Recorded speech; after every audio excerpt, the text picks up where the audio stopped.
بسم اللہ الرحمن الرحیم۔ السلام علیکم ورحمۃ اللہ وبرکاتہ۔ سبز پہاڑیوں کے درمیان واقع اس گاؤں کی فضا بظاہر پرسکون تھی، مگر اس خاموشی کے پیچھے زندگی کی وہ تلخ حقیقتیں چھپی تھیں جن کا سامنا ہمیشہ کمزور لوگوں کو کرنا پڑتا تھا۔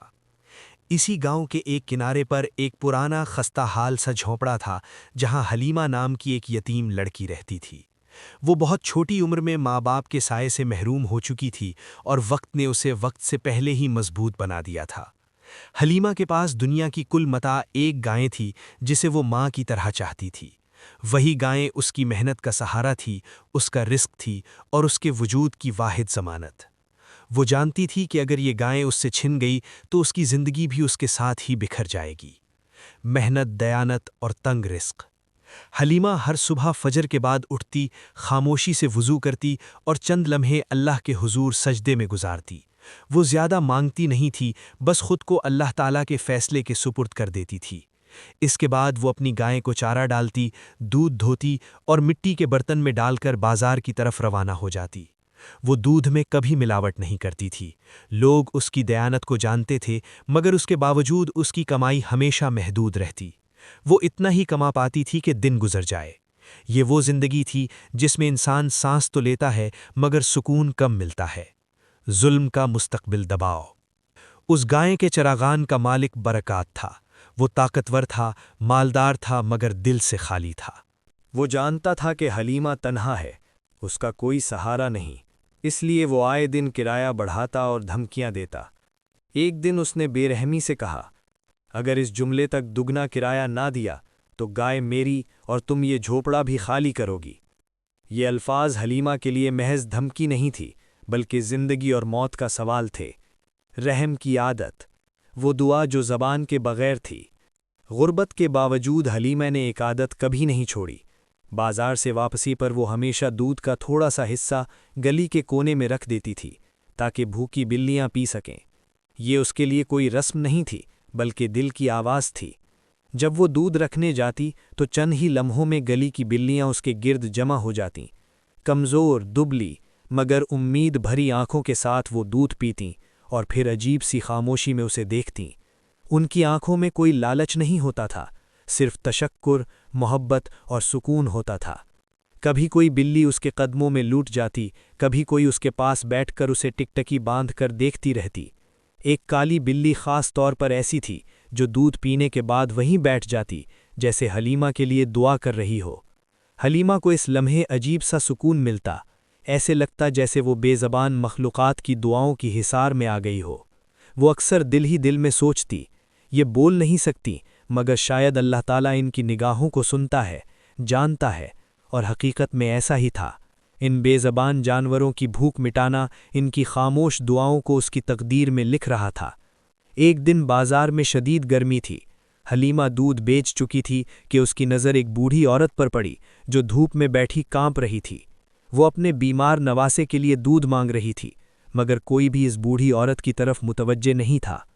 حلیمہ کے پاس اس دن دودھ بہت کم بچا تھا، مگر اس نے بغیر سوچے اپنا باقی دودھ اس بوڑھی عورت کو دے دیا۔ بوڑھی عورت کی آنکھوں سے آنسو بہنے لگے۔ اس بوڑھی عورت نے دعا دی اور چلی گئی۔ اسی دن عصر کے وقت ایک اجنبی تاجر بازار میں آیا۔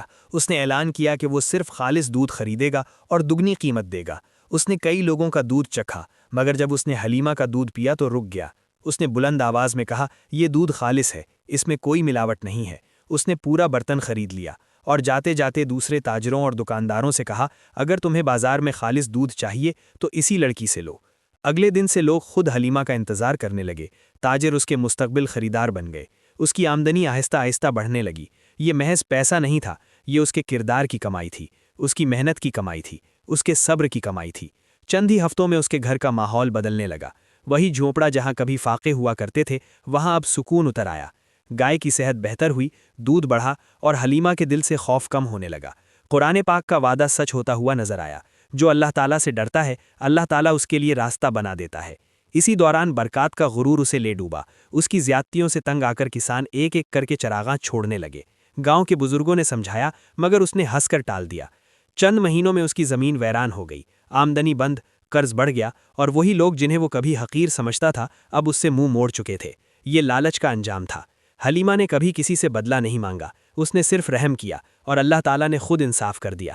محترم ناظرین، اس کہانی کا اصل سبق یہی ہے کہ جب انسان بے زبان مخلوق کا احساس کرتا ہے، ان کی بھوک مٹاتا ہے اور ان پر رحم کرتا ہے، تو وہ نیکی اللہ تعالیٰ کے ہاں ضائع نہیں جاتی۔ وہ بے زبان جانور بول نہیں سکتے، مگر ان کی آنکھوں میں شکر، ان کے سکون میں دعا اور ان کی خاموشی میں فریاد ہوتی ہے۔ حلیمہ نے بلیوں کو دودھ پلا کر کوئی بڑا کارنامہ انجام نہیں دیا تھا، اس نے بس وہی کیا جو ایک رحمدل انسان کرتا ہے، مگر یہی نیکی حلیمہ کی اللہ تعالیٰ کو پسند آ گئی۔ اللہ تعالیٰ نے اس کے بدلے اس کی زندگی کے مشکل راستوں کو آسان کر دیا، خوف کو سکون میں بدل دیا اور تنگی کو وسعت میں تبدیل کر دیا۔ محترم ناظرین، ہمیں بھی چاہیے کہ ہم اپنے آس پاس موجود بے زبان جانوروں کا خیال رکھیں، ان پر رحم کریں، اپنی آس پاس موجود ضرورت مند لوگوں کی مدد کریں، اپنے آس پاس موجود جانوروں کے لیے پانی، خوراک اور تھوڑی سی محبت کا انتظام کریں، کیونکہ ہو سکتا ہے کہ ان کی خاموش دعائیں ہماری زندگی کے اندھیروں میں روشنی بن جائیں، ہمارے رکے ہوئے کام آسان کر دے اور ہمیں ایسے وقت میں سہارا دے دے جب دنیا کے دروازے بند دکھائی دیتے ہوں۔ رحم کبھی ضائع نہیں جاتا، نیکی کبھی ضائع نہیں جاتی، اور بے زبانوں کی دعا اکثر وہ معجزہ بن جاتی ہے جس کا انسان کو خود بھی اندازہ نہیں ہوتا۔ محترم ناظرین، اگر آپ کو یہ ویڈیو اچھی لگی ہو تو اس کا اظہار اپنی رائے میں کمنٹس میں ضرور دیجیے گا۔ اللہ پاک ہم سب کا حامی و ناصر ہو، آمین ثم آمین۔ اللہ پاک ہمیں دین، دنیا اور آخرت میں بھلائی عطا فرمائے اور ہمارا خاتمہ ایمان پر فرمائے۔